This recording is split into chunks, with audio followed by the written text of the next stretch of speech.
ஆரம்பத்திலேயே நம்ம ஹீரோ நடந்தது எல்லாத்தையும் ப்ளூரின்ட்ட எடுத்து சொல்லிக்கிட்டு இருக்கிறான். இந்த போர்ல ஜெயிச்சதுக்காக நம்ம ஹீரோ கிங் லாய்டு கூப்பிட்டு எல்லாரும் முன்னாடி பாராட்டி இருக்கிறாரு. ஆனா நம்ம ஹீரோவோ அந்த நேரத்துல ரொம்ப நர்வஸ்ல இருந்திருக்கான். ஏன்னா இதுக்கு முன்னாடி அவனோட பழைய உலகத்துல எந்த அவார்டுமே அவனுக்கு கிடைச்சது கிடையாது.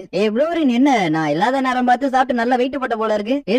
நீ இங்கதான் இருக்கியா? அவனை மறுபடியும் கேசலுக்கு கூப்பிட்டு இருக்காங்க பாக்கணும்னு. என்ன மறுபடியும் கூப்பிட்டு இருக்காங்களா? ஏதாச்சும் முக்கியமான காரணம் இருக்குமா? தெரியல, ஆனா இருக்கலாம். போறப்ப கொஞ்சம் டவுனுக்குள்ள பாத்து போங்கிற மாதிரி சொல்லிட்டு போறான். டவுனுக்குள்ள வந்த நம்ம ஹீரோ அங்க இருக்கிறவனுக்கு சொத்து போட்டு நீங்க தானே என்னோட பையனை காப்பாத்துனீங்க, அதுக்கு ரொம்ப நன்றிங்கிற மாதிரி சொல்ல ஆரம்பிச்சாருங்க. அவங்க எல்லாரையுமே சமாளிச்சு ஒரு வழியா கேசலுக்கு வந்தாடுறான். பேட்டில் நீங்க தான் அதிகமா எங்க எல்லாருக்கும் ஹெல்ப் பண்ணிருக்கீங்க, உங்களாலதான் என்னோட ஃப்ரெண்ட்ஸ் எல்லாரும் உயிரோட இருக்கானுங்க அப்படின்னு நம்ம ஹீரோக்கு இவன் தேங்க்ஸ் சொல்றான். பேட்டில் ஃபீல்ட்ல இருக்கும் போது நிறைய பேர் என்னோட உயிரை காப்பாத்திருக்காங்க, அதனால இதை சொல்லணும்னு அவசியம் இல்ல. அதே மாதிரி ரெஸ்கியூ டீமையும் பாத்துக்கிட்டதுக்கு நம்ம ஹீரோ இவனுக்கு தேங்க்ஸ் சொல்றான். சார் உசோட்டோ இவனுக்கு மேட்சுக்கோ ஸ்காட் கில் நல்லாவே தெரியும், இவன் மட்டும் கொஞ்சம் ட்ரை பண்ணா ராயல் நைட்டாவே ஆயிடுவான். தாமஸ் கொஞ்சம் அடக்கி வாசி, நான் சொல்றதெல்லாம் உண்மைதான், வாய்ப்பு இருந்துச்சுன்னா இவனை யூஸ் பண்ணிக்கீங்க, கண்டிப்பா வாய்ப்பு இருந்தா பாக்கலாம் அப்படின்னு நம்ம ஹீரோ சொல்றான். உன்ன ரொம்ப அவசரமா கூப்பிட்டதுக்கு மன்னிச்சுக்க உசாட்டோன்னு ராஜா சொல்றாரு. சரி எதுக்காக நீங்க என்ன கூப்பிட்டீங்கன்னு நம்ம ஹீரோ கேக்குறான். பிளாக் நைட்டை விசாரிக்க உங்களோட உதவி தேவைப்படுது உசாட்டோ. அந்த பொண்ணு வந்து டெமோகார்ட் ஆர்மிக்கு லாயலா இருக்கிற மாதிரி தெரியல, ஏன்னா கேக்குற கேள்விக்கு எல்லாத்துக்குமே அவ கொஞ்சம் கொஞ்சமா பதில் சொல்லுறா. ஆனாலும் ரொம்ப முக்கியமான கேள்விக்கு எதுக்குமே அவ பதில் சொல்ல மாட்டான். பட் இருந்தாலும் டெமன்ஸோட மேஜிக் சிஸ்டம் அவங்களோட பவர்ஸ பத்தி தெரிஞ்சுக்க வேண்டியது இருக்கு. அவ கேக்குற ஒரு கோரிக்கை நிறைவேற்றினா நம்ம கேக்குற கேள்விக்கு எல்லாத்துக்கும் பதில் சொல்றான்னு சொல்றான். சார் உசாட்டோ அவ உங்களை பாக்கணும்னு ஆசைப்படுறான். ஏதாச்சும் நடந்துச்சுன்னா அவகிட்ட இருந்து காப்பாத்துறதுக்கு நான் இருக்கேன், உங்களை அவகிட்ட இருந்து காப்பாத்தினதை நீங்க மறந்துட்டீங்களா செம்பாய்? அதே என்னமோ உண்மைதான், ஏன்னா ஒன்னாலையும் ரோசாலையும் மட்டும்தான் அவளை சமாளிக்க முடியும். ஆனாலும் எனக்கு ஒரு சந்தேகம், என்னோட மேஜிக்கால எப்படி பிளாக் நைட்டை சமாளிக்க முடிஞ்சுச்சு? அதுக்கு காரணம் பிளாக் நைட் வந்து டார்க் மேஜிக் யூஸ் பண்ணிட்டு இருந்தனால நம்ம ஹீரோட ஹீலிங் மேஜிக் அதை கேன்சல் பண்ணிருக்கு. அதனாலதான் அது எல்லாத்தையும் தாண்டி நம்ம ஹீரோவால அந்த பொண்ணுக்கு டேமேஜ் கொடுக்க முடிஞ்சுச்சு. ஆமா அந்த பொண்ணுக்கு நீங்க மெடிக்கல் ட்ரீட்மெண்ட் கொடுத்தீங்களான்னு நம்ம ஹீரோ கேக்குறா. அந்த பொண்ணு கண்ணு முழிச்சதுல இருந்து இப்போ வரையும் அவனோட ஆர்மர் கழட்டவே இல்லைன்னு இவர் சொல்றாரு. அடுத்தபடியே நம்ம ஹீரோ அந்த பொண்ணை போய் பார்க்க அந்த பொண்ணு நம்ம ஹீரோ பெருசா கண்டுக்க மாட்டா. ஆனா நம்ம ஹீரோவுக்கு நல்லாவே புரிஞ்சிருது நம்ம அடிச்ச அடியில அந்த பொண்ணுக்கு பயங்கரமா டேமேஜ் ஆயிருக்குன்னு. ஏன்னா பாறையை கூட உடைக்கிற அளவுக்கு நம்ம ஹீரோட கையில ஸ்ட்ரென்த் இருக்கு. அதனால நான் அடிச்ச அடியெல்லாம் உனக்கு வலிக்குதான்னு நம்ம ஹீரோ கேக்குறான். என்ன சாட்டோ உடஞ்சு போன இதயத்தை ஒட்ட வைக்கிற மாதிரி அந்த பொண்ணு கிட்ட பேசிட்டு இருக்க, எதுக்காக நீ என்ன பாக்கணும்னு சொல்லி கூப்பிட்டேன்னு நம்ம ஹீரோ கேக்குறான். என்னோட முகத்தை அடிச்சு உடைச்சவனோட முகத்தை நான் பாக்கணும்னு ஆசைப்பட்டேன். இப்படி இவ சொல்றப்ப இவ கஷ்டத்துல இருக்காங்கிறத நம்ம ஹீரோ புரிஞ்சுக்கிறான். கமாண்டர் சிக்லிஸ் கதை ஓபன் பண்ணுங்க, நான் அவளை ஹெல்ப் பண்ண போறேன்னு நம்ம ஹீரோ சொல்றான். கையை கேட்டா கொடுக்க மாட்டா, அதனால நம்ம ஹீரோ திட்டி விட்டாரா. அப்படியே நம்ம ஹீரோ அவளை கொஞ்சம் கொஞ்சமா ஹீல் பண்ண ஆரம்பிக்கிறான். உன்னை இப்படியே விட்டா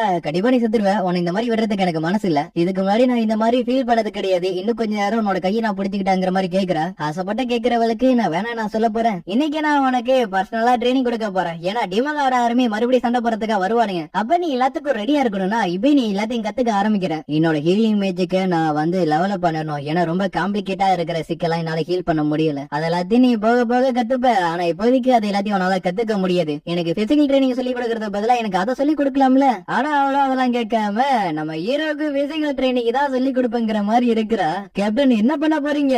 நான் உன்னை பஞ்ச் பண்ண போறேன், அதுவும் நீ ரியாக்ஷன் கொடுக்கறத விட வேகமா. வேணா கேப்டன் நீங்க கொடுத்தீங்கன்னா நான் தாங்க மாட்டேன் அப்படின்னு நம்ம ஹீரோ எவ்வளவோ சொல்லி பாக்குறா. ஆனா அவளும் அதெல்லாம் கேட்காம உன்னோட ஹீலிங் மேஜிக் நீ ரொம்ப நம்பிட்டு இருக்க, முதல்ல அதை உங்ககிட்ட இருந்து எடுக்கணுங்கிற மாதிரி சொல்றா. உனக்கு என்ன பிடிக்கலங்கிறதுனால என்னோட உயிரை எடுக்கிறதுக்கு நீ இப்படி எல்லாம் முடிவு பண்ணிட்டீல, பேசுறது விட்டுட்டு அடுத்த ஸ்டெப்புக்கு போவோமா? இவ என்ன கொல்லவே முடிவு பண்ணிட்டான்னு நம்ம ஹீரோ சொல்றான். உன்னோட ஹீலிங் மேஜிக் வச்சு உன்னோட காயத்தை எல்லாத்தையும் நீ ஹீல் பண்ண முடியும்னு நினைக்கிறேன், அதுவே கர்சாக்கப்பட்ட வெப்பன்ஸால அட்டாக் பண்ணா அந்த காயத்தை உன்னால ஹீல் பண்ண முடியாது. அதனாலதான் நீ இந்த மாதிரி விஷயத்தெல்லாம் தெரிஞ்சுக்கணும். அதுக்குன்னு நான் ஒன்னும் மாஸ்டர் எல்லாம் கிடையாது, அதனால லைட்டாவே ஸ்டார்ட் பண்றேன். ஹீரோ அதெல்லாம் வேணாங்கிற மாதிரி கதறான். ஆனா அவ கேக்குற மாதிரி இல்ல, அப்படியே நம்ம ஹீரோவை யாரில தூக்கி வீசிடுறா. அப்படியே அவளும் கிட்ட வந்து இதை தடுக்காதுங்கிற மாதிரி சொல்றா. கொஞ்ச நேரத்துக்கு அப்புறம் நம்ம ஹீரோ கண்ணை முழிச்சு நடந்ததெல்லாம் ஒரு நைட் மேருங்கிற மாதிரி நினைக்கிறான். ஆனா அதெல்லாம் ரோசா பார்த்ததுக்கு அப்புறம் அதெல்லாம் இல்லங்கிறது கன்ஃபார்ம் ஆயிடுச்சு. கவலைப்படாத, போன வாட்டி கொடுத்ததை விட இன்னும் கொஞ்சம் நல்லாவே நான் கொடுக்குறேன். அதுக்கப்புறம் ரோசி கிட்ட ட்ரைனிங் எடுத்தது எல்லாத்தையுமே இந்த டீமன் பொண்ணு கிட்ட நம்ம ஹீரோ சொல்லிட்டு இருக்கிறான். என்கிட்ட வந்து புலம்புறதுக்கு பதிலா வேற வேலை ஏதாச்சும் இருந்தா போய் பாருங்கிற மாதிரி இவ சொல்றா.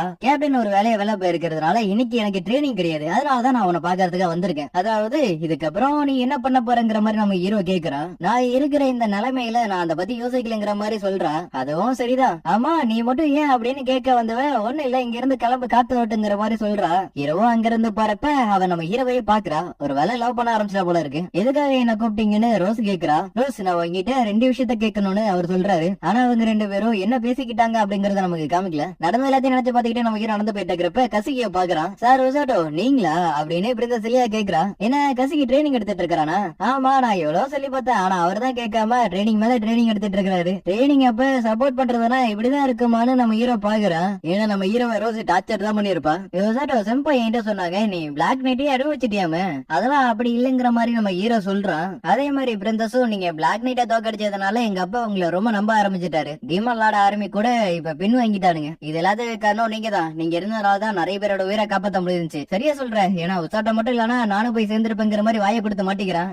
ரொம்ப டைம் ஆயிடுச்சு, நான் போய் ட்ரைனிங் எடுக்க போறேன். சார் கசுகி, இதுக்கு முன்னாடி நீங்க சொன்னீங்களே அத கொஞ்சம் டீடைலா சொல்ல முடியுமா? கசுகி இப்ப வசமா மாட்டிக்கிட்டான். அதனால சொல்லாததுக்கு எல்லாத்துக்கும் சேர்த்து இப்ப மன்னிப்பு கேக்குறான். இங்க நம்ம ஹீரோ பிளாக் நைட் நினைச்சு லைட்டா வருத்தப்படுறான். தேவையான இன்ஃபர்மேஷன் கிடைச்சதுக்கு அப்புறம் அவளை கொல்றதுக்கு தான் வாய்ப்பு இருக்கு. அவன் பேரு உசாட்டா தானே, எதுக்காக அவன் என்ன பாக்குறதுக்காக வந்துகிட்டு இருக்கிறான்? யாரது வரது உசாட்டாவான்னு இவ கேக்குறா. உசாட்டா போட்டிருந்த அதே யூனிஃபார்மா இவளும் போட்டிருக்கா. அப்பனா அவ சொன்ன கேப்டன் இவளதான் இருக்கணும். கண்ண முடிஞ்சதுக்கு அப்புறம் இப்பதான் நீ முதல் தடவை பாக்குறீல. மேஜஸ்ரீ மட்டும் இதை என்கிட்ட சொல்லல நினைச்சு நான் கண்டிப்பா இந்த இடத்துக்கு வந்திருக்கவே மாட்டேன். எதுக்காக இங்க வந்திருக்கேன்னு கேட்க, நான் உனக்கு 2 ஆப்ஷன் எடுத்து வந்திருக்கேன்னு இவ சொல்றா. ஃபர்ஸ்ட் ஆப்ஷன் கடைசி வரை நீ இந்த ஜெயிலே இருக்கிறது. செகண்ட் ஆப்ஷன் என்ன கொல்ல போறீங்களா? ரொம்ப அவசரப்படாத. உன்னோட செகண்ட் ஆப்ஷன் என்னன்னு தெரியுமா? இதுக்கப்புறம் நீ எனக்கு கீழே ஒரு அப்ராய்டி ஹியூமனா இருக்க போற. அப்படி இல்லனா இப்படி கூட வச்சிருக்கலாம் அப்ராய்டி டீமன். நீ நினைக்கிறதெல்லாம் நான் பண்ண மாட்டேங்கிற மாதிரி இவ சொல்றா. ஆனா ரோசி கிட்ட அதெல்லாம் நடக்குது. உனக்கு இதை விட வேற ஆப்ஷனே கிடையாது அப்படின்னு விரட்ட ஆரம்பிச்சாரா. அது மட்டும் இல்லாம அவளோட கழுத்துல மனாசில் காலரையும் போட்டு விட்டாரா. எதுக்காக இப்படி பண்ணு இவ புலம்புற. ஆனா ரோசோ, நீ இங்க இருந்தா இப்படியேதான் இருப்ப. அதனால நீ என் கூட வந்து ஒரு நல்ல டீமனை மாறதுக்கு பாருங்கிற மாதிரி சொல்றா. என்ன நீ பாட்டுக்கு பேசிட்டு இருக்க? எனக்கு இதுல கொஞ்சம் கூட விருப்பம் இல்ல. நீ என்ன வேணா சொல்லி புலம்பிக்க, இப்படி இருந்தாலும் கடைசியில என் கூட நீ வந்துதான் ஆகணும். ஐயோ, இவ என்ன வச்சு ஏதோ ஒரு பிளான் பண்ணிட்டா. ஒரு தட்டு தட்டி நீ என் கூட வந்துதான் ஆகணுங்கிற மாதிரி சொல்றா. ப்ளூரின் வா, இன்னொரு ரவுண்ட் ஓடலாம். உனக்குதான் இன்னைக்கு ட்ரைனிங் கிடையாது சொல்லி இருக்கிறான்ல, பழகிடுச்சு, டக்குன்னு விட முடியல. அவா பின்னாடி இருக்கிறது யாரு?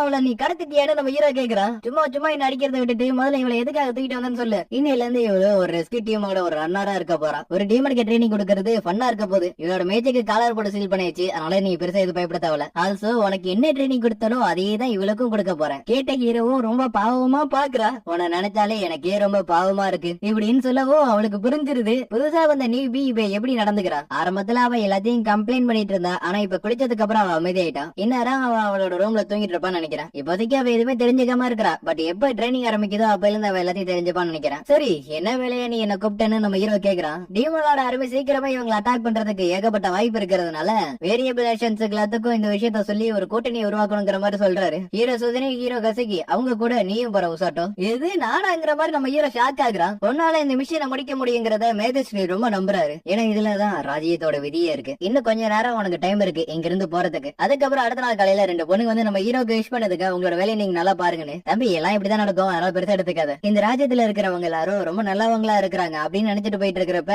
யோசாட்டோ நம்ம 2 பேரும் எதாச்சும் மீட் பண்ற மாதிரி தெரியல, விதிதான் நம்ம 2 பேரும் மீட் பண்ண வச்சிருக்கு. அதெல்லாம் இல்லங்கிற மாதிரி நம்ம ஹீரோ பேசிட்டு இருக்கிறான். அப்படி பேசிட்டு இருக்கிறப்ப அந்த பொண்ணை பாக்குறான். அடுத்த நொடியே நான் உன்னை கண்டுபிடிச்சிட்டேன், உன்கிட்ட நான் பேசணும்னு சொல்றான். நான் உனக்காக தான் வெயிட் பண்ணிட்டு இருந்தேன், நீ வந்து எனக்கு ரீப்ளை பண்ணணும். ஹீலர் என்னோட அம்மாவை காப்பாத்து அப்படின்னு அவ